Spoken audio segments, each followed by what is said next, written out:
Здравствуйте! Вы смотрите «Вечерние новости», в студии Валерия Наумова. Главные темы этого выпуска. Состоялось радостное событие для жителей села Хар-и-Аллах. Новое здание школы-сада, которое строилось более 3 лет, сегодня в торжественной обстановке распахнуло двери для своих учеников. Баня парит, здоровье дарит. Хамустахский первый наследник выиграл конкурсный отбор и отремонтировал сельскую общественную баню. Парк воздушных судов регионального перевозчика пополнился новым самолетом.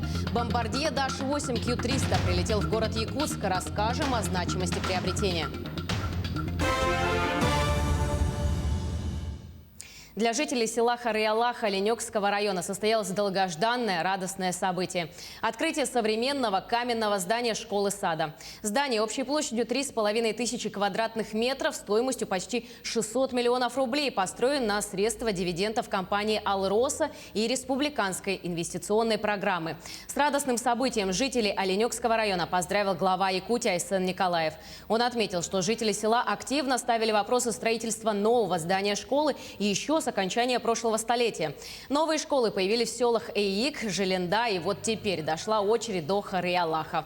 Глава пожелал воспитанникам, учащимся и педагогам школы-сада успехов и вручил коллективу школы сертификат на получение автобуса. Безусловно, образование детей наших – это одна из самых главных, наверное, сфер приложения сил государства.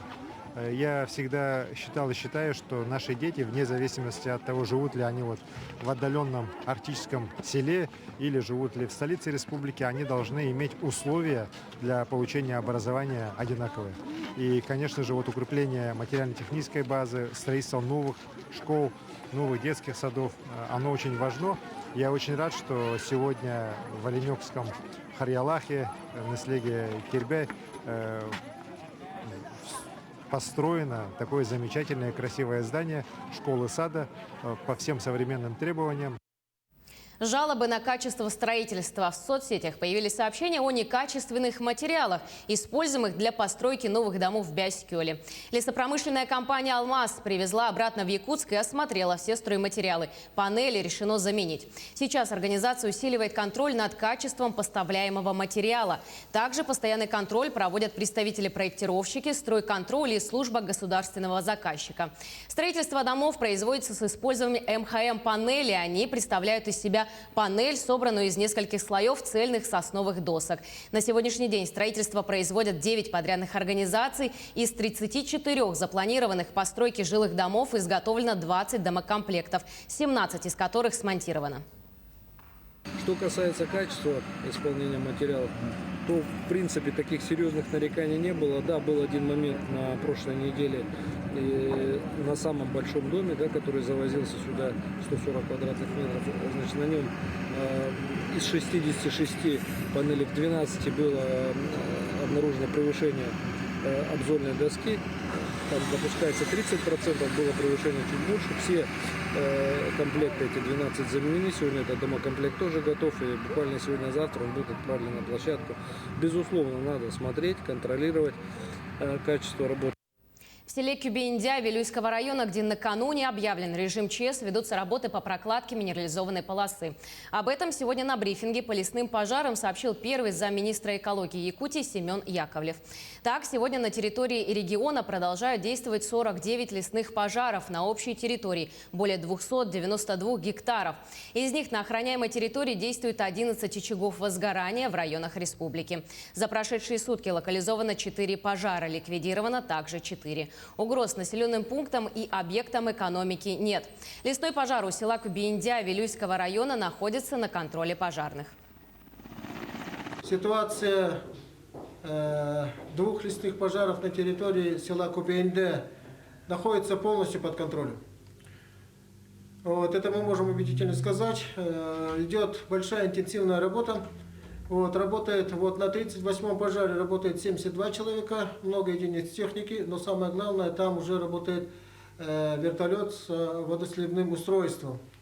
И, пользуясь моментом, хочу поблагодарить оперативный штаб республики за оперативное решение вопроса с вертолетом.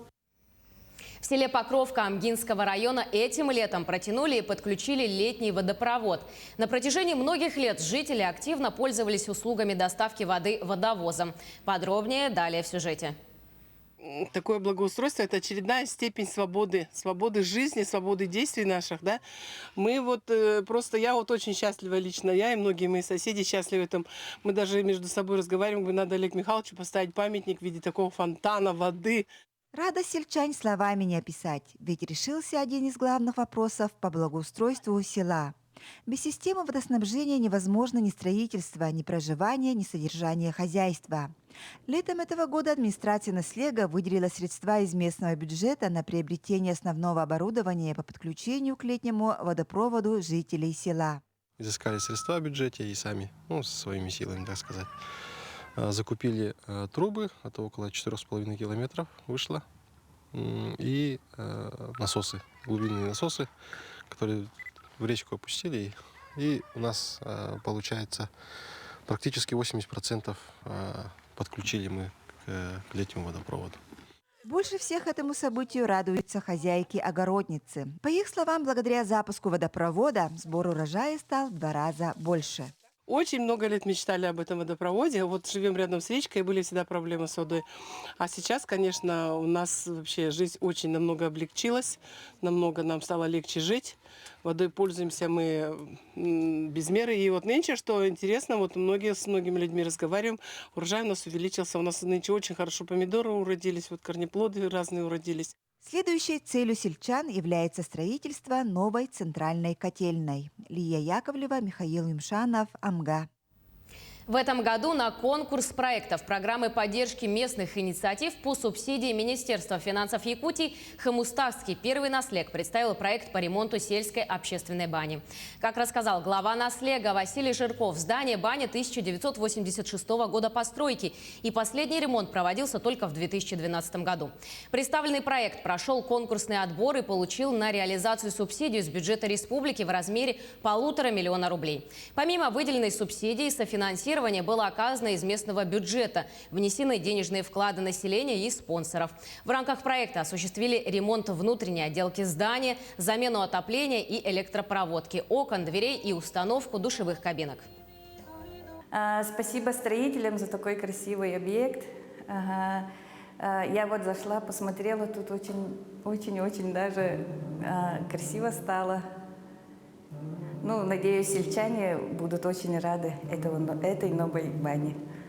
Сегодня из Южно-Сахалинска в Якутск прибыл первый самолет «Бомбардье Даш-8Q300».